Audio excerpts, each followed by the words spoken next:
Rickshaw taxi चालकांना मराठी शिकण्यासाठी 1 वर्षाची मुदतवाढ देण्यामागची कारणं आता समोर येत आहेत।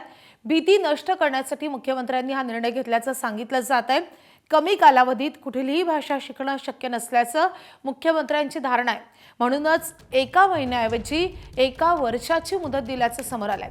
आपल्या मातृभाषेचा जास्त सन्मान ठेवलाच पाहिजे। मुदतवाढ देताना मुख्यमंत्र्यांनी रिक्षा व टॅक्सी चालकांना तंबी दिल्याचंही समजतंय। अभिषेक मुठाळ आपले प्रतिनिधी आपल्या सोबत आहेत। अभिषेक, ज्या प्रकारे मुख्यमंत्र्यांनी अचानकपणे हा निर्णय जाहीर केलाय त्यावरून अनेक सवाल उपस्थित होत होते। आता यामागची कारण नेमकी काय समोर येत आहेत? काल पाहायचं तर भाजप वाहतूक सेलचे जे अध्यक्ष आहेत हाजी अराफत शेख हे काही शिष्टमंडळासोबत मुख्यमंत्री देवेंद्र फडणवीस यांच्या भेटीसाठी आलेले होते आणि त्यानंतर त्यांच्याकडनं आधीच 100 दिवसांची मुदतवाढ देण्यात यावी अशा प्रकारची मागणी आपल्याला होताना दिसत होती। प्रामुख्यानं जे प्रशिक्षण वर्ग आहेत किंवा ज्या एकूणच शिक्षक असतील किंवा जो वेळ आहे ह्या चालकांना तो मिळत नव्हता आणि त्यामुळे ही कुठेतरी मुदतवाढ मिळावी अशा प्रकारची ही मागणी होताना दिसत होती आणि त्यातच काल भेट झाली आणि या भेटीमध्ये कुठेतरी भीतीचं वातावरण हे चालकांमध्ये आहे कारवाई संदर्भात। त्यामुळे जर का एखादी भाषा शिकायची असेल तर त्यासाठी काहीसा अवधी हा दिला जावा अशा प्रकारची देखील मागणी समोर येताना दिसलेली होती आणि त्यामुळेच मुख्यमंत्र्यांकडनं या संदर्भात थेटपणे 1 वर्षाची ही मुदतवाढ आपल्याला देण्यात आल्याचं दिसतं आहे।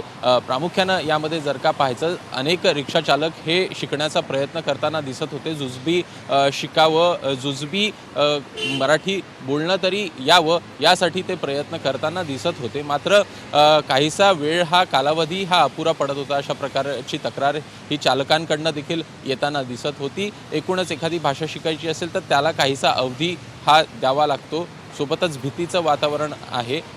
या सगळ्या मुद्द्यांच्या अनुषंगानं मुख्यमंत्र्यांकडनं ही 1 वर्षाची मुदतवाढ देण्यात आल्याचं स्पष्टपणे दिसतं आहे। दुसरीकडे जर का यामध्ये दुसरा भाग पाहायचा तर एकूणच जी चालकांवरची कारवाई आहे त्यामध्ये अनेक चालकांकडनं भीतीचं वातावरण होत कुठंतरी राजकीय रंग देखील या सगळ्या गोष्टींना देण्याचा प्रयत्न होताना दिसत होता आणि त्यामुळे मुख्यमंत्र्यांकडनं थेटपणे चालकांना देखील या संदर्भात तंबी देण्यात आलेली होती की जे व्हिडिओ बाहेर येताना दिसत आहेत की शिकणार नाही, अमुक करणार नाही, तर या संदर्भात देखील मुख्यमंत्र्यांकडनं ह्या चालकांना देखील तंबी देण्यात आलेली आहे। त्यामुळे एकूणच 1 वर्षाची मुदतवाढ आहे आणि त्यामध्ये अपेक्षा आहे की सगळेच जे रिक्षा चालक आहेत त्यांना जुजबी मराठी तरी येईल।